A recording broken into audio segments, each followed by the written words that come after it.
Good morning po mga ka-farm, no? Panibagong araw po, panibagong property po ang ating bibisitahin ngayon. Bali po, nandito po tayo sa bayan po ng Calawag. Ang property po na ito ay may sukat na kulang-kulang 10 hectares po, ano, mga ka-farm. Tara po, samahan niyo ako at atin alamin kung ano-ano ang mga tanim po ng property na ito, mga ka-farm. So ayun po mga ka-farm, bali po ang property po na ito ay tuhog po siya ng kalsada. Ito po yung magiging kalsada niya. Mula po sa town proper po ng Calawag hanggang dito po sa may property is 8 kilometers po, more or less, no, mga farm. Pero po siya ay cement road po. Yun nga lang po, banda ron medyo hindi pa po full cement. So ito na po yung magiging kalsada ng property. Tuhog po siya. At ito po yung ilog po ng property. Ito na daw po yung pinaka-boundary mula po dito sa ilog na ito. Ito po, kabilaan po siya ng kalsada. O mga ka-farm, wala pong magiging problema sa kalsada. Ayan po. Tara po, libutin po natin ang property. Marami po siyang good lumbers. Ayan po, ang gaganda po ng mga puno.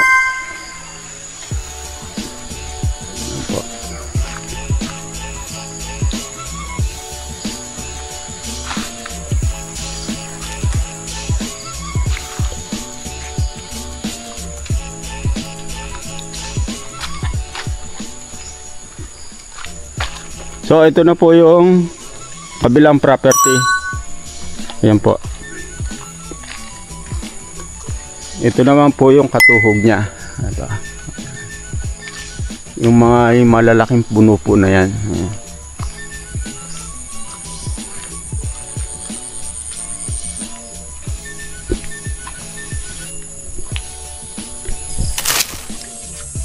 So yun po mga ka-farm, ang property po na pala ito ay may tanim ng nyug na nasa 1.5 pa po, more or less, na nyug po napapagkuhanan po ng income. At marami pa po siyang iba't ibang tanim na fruit bearing. May mga kawayan pa po siya, may batino, mangga. Ito po.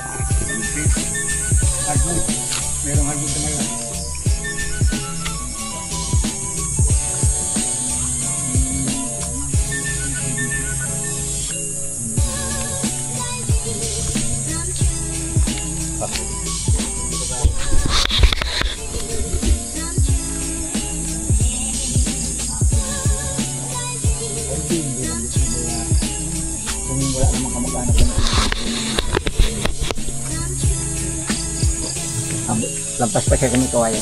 Opo. Nakakiling ko parang wala nang balita. Pero bininuwan sa kanila yung taktik niya ito. Kaya binabagay ng taktik. Papasaya na tayo dito tayo. So ito po mga ka-farm, no? Ito na po yung pinaka-boundary po ng property. Ito po yung mohon niya. Mula po dun sa intro po natin dun kanina, dun sa may ilog po, hanggang dito na po. Tapos padiretso na po sa taas, pati po yung sa kabila. Bali tinuhog po siya ng barangay road po. Ayan po. Doon naman po tayo, pupuntahan po natin yung pinaka overlooking po niya. At napakaganda po ng property na ito mga farm. Mangangailangan po kayo ng kawayan. Ayan po, ang dami po niyan tanim na kawayan mga farm. So ito po, nandito na po tayo sa pinaka overlooking po ng property. Ito po siya. Ayan po, kasi po hindi po natin mapapasok at medyo may kasukalan po siya. Pero ito na po yung pwesto ng overlooking. Pag nandito po kayo sa pwestong ito, matanaw nyo po ang kabuuan ng property. Ito po. Hanggang dun pa po. Sayang lang po at hindi natin makukuha ng lahat ng video kasi po medyo maulan dito kaya hindi po pwedeng paliparin yung drone natin.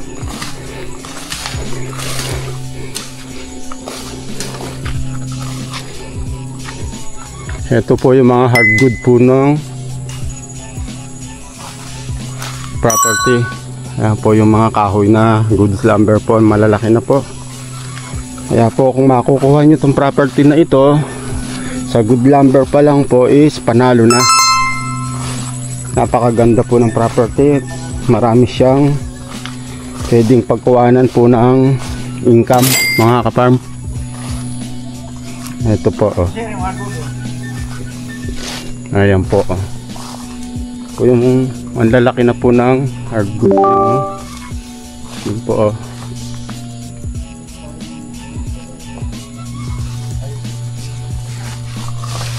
Ang laki po.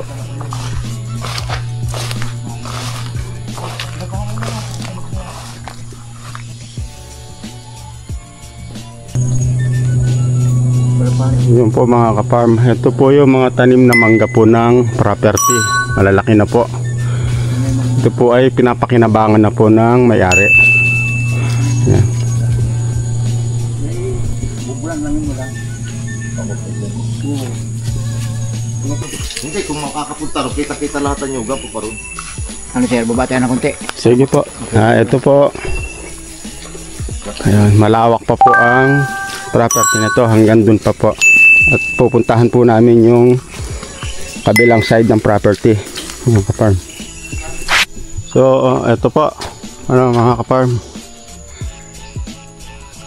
Dito po sa parting ito, pwede rin pong makita ang kabila. So overlooking din po siya rito. Tanaw na tanaw po yung kabila.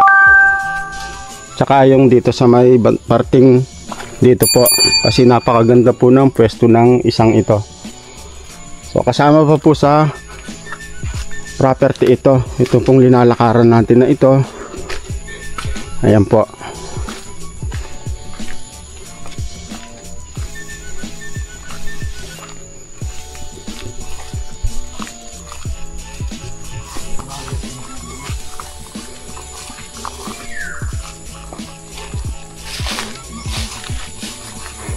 So yun po mga kaparm no. Ang ganda po ng property na ito. Pwede po siyang pagtayuan po ng farm sa gustong mag farm po no. Wala pong magiging problema po rito kung magbi-business po kayo ng farm dito. Ayun po dun sa tenant yung katiwala po rito ay wala pong magiging problema at pinapayagan naman daw po ang magtayo ng farm dito no, mga kaparm.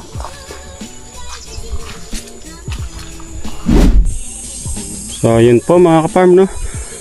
Ito naman po yung kabilang parte po ng property. Ito po. Ito po yung kabilang property na natuhog po ng kalsada. Ayan po.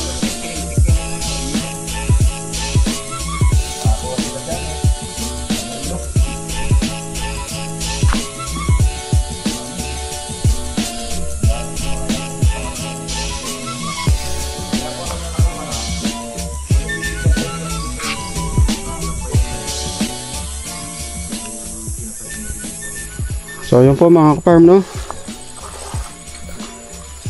Sa electric po wala na po magiging problema. Ito na po yung electric nya. So at may wifi pa po. Ayan, yung mga wire po ng wifi. Ayan po. So ito po yung kubo po na pinaglulukaran nila mga kaparm. Ayan po.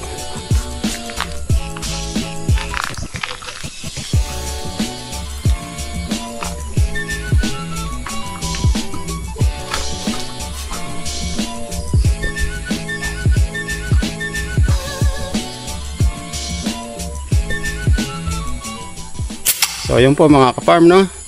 Para sa mga interesadong buyer po natin dyan, maaari po kayong tumawag o mag-message sa number na makikita nyo sa inyong screen. At pwede rin po kayong mag-message sa WhatsApp and Viber. Presi Rosario po, Facebook account po, Presi Rosario, para sa karagdagan kaalaman po patungkol sa property, no mga ka-farm. At yun lamang po. Muli, magandang araw po. God bless you.